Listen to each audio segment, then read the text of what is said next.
عوام اور اشرافیہ، آخر یہ اشرافیہ کون ہیں؟ شرف والے مگر کون؟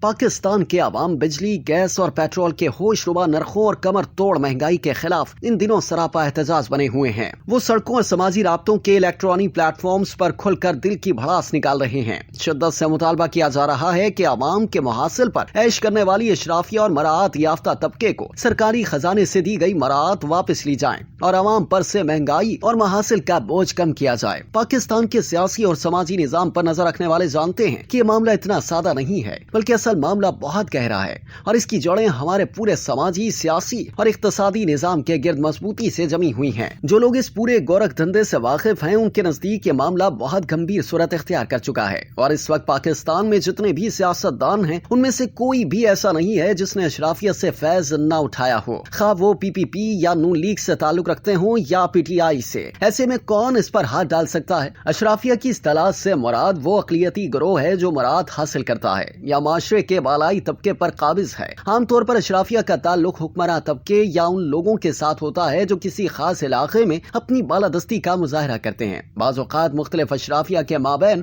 اپنے شعبے اور اثر و رسوخ کے مطابق تفریق پیدا کی جاتی ہے۔ اقتصادی اشرافیہ ایک ملک یا خطے کا ایک کیس پیش کرنے کے لیے امیر خاندانوں سے بنا ہوتا ہے۔ سیاسی اشرافیہ گروہوں اور اہم رہنماؤں پر مشتمل ہوتی ہے اور ثقافتی اشرافیہ آرٹ کے ذریعے کسی ثقافت پر اثر انداز گروہ ہوتا ہے جس کے اراکین لوگوں کے درمیان ہوتے ہیں اور دانشورانہ کام وغیرہ کرتے ہیں۔ اشرافیہ کی ایک تعریف میکس ویبر نے کی ہے جو کافی مقبول ہے، جس کی روح سے وہ سب لوگ جن کا سماجی، سیاسی اور معاشی رتبہ، یعنی اس نے لفظ پوزیشن استعمال کیا ہے، عام شہریوں سے بڑھ کر ہے، وہ سب اشرافیہ میں آتے ہیں۔ عمرہ، سیاستدان، بیوروکریٹ اور یہاں تک کہ ویبر فوجی افسران، دانشوروں اور مذہبی شخصیات یعنی جیسے مولانا حضرات اور پادری وغیرہ کو بھی اشرافیہ میں شامل کرتا ہے۔ اشرافیہ کی دوسری تعریف مارکس نے کی ہے جو اسے سماجی، سیاسی اور معاشی رتبے کے بجائے سرمایہ یعنی دولت سے متعین کرتا ہے۔ اس مکتبہ فکر کے مطابق سماجی، سیاسی اور معاشی رتبہ دراصل دولت کا مظہر ہے یا اہل دولت کی عطا ہے۔ یوں اشرافیہ سے مراد محض دولت مند طبقہ ہے یا ان کے منظور نظر افراد اس میں شامل ہیں۔ اس تعریف کو جدید سوشل سائنسز میں نامکمل سمجھا جاتا ہے کیونکہ یہ تمام سیاسی، معاشی اور سماجی مظاہر کی مکمل تشریح سے قاصر ہے اور اس میں تنوع نہیں ہے۔ چنانچہ بعض افراد نے ویبر اور مارکس کی تعریفوں کو یکجا کر کے اشرافیہ کی تعریف متعین کرنے کی کوشش کی ہے۔ اس تعریف کے مطابق اشرافیہ میں وہ لوگ شامل ہیں جن کے پاس وسائل یعنی دولت اور سرمایہ موجود ہیں، یا وہ سماجی جیسے کہ مذہبی عہدہ دانشور اور سیاسی جیسے کہ فوجی افسران، بیوروکریٹس رتبے کے حاصل ہیں۔ یوں پاکستان اور اس کے عوام کی موجودہ قسم پرسی اور ابتر حالت کے ذمہ دار پاکستان میں اشرافیہ کے وہ تمام گروہ ہیں جو اس کی موجودہ حالت پر نہ صرف خاموش ہیں بلکہ ہنوز اپنے مفادات حاصل کر رہے ہیں۔